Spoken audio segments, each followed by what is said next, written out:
hakan đi sang hết thứ lướm là bia quân đà lộn anh đang hắc nang đo liêu âm pan hai xiêm quay na vô tơ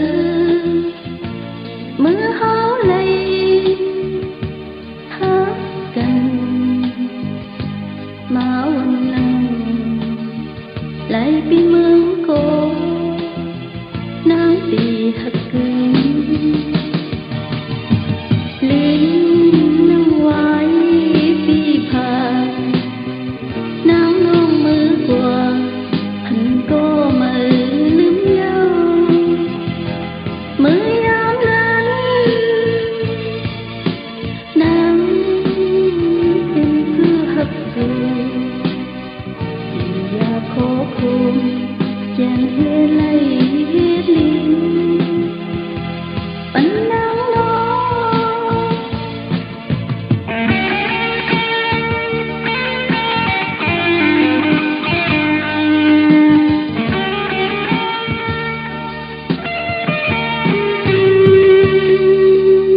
tóm nắng lộn anh nhám đo liêu bên mặt ôi bên nhau vắng khoáng ôi bên nhau ra nấy bên nắm nhà thấu lệ su âm lệ yon hôn xóm cần mà lên lăng ngoài bị phá nắng đông mưa qua anh có mơ liếm nhau mưa áng lên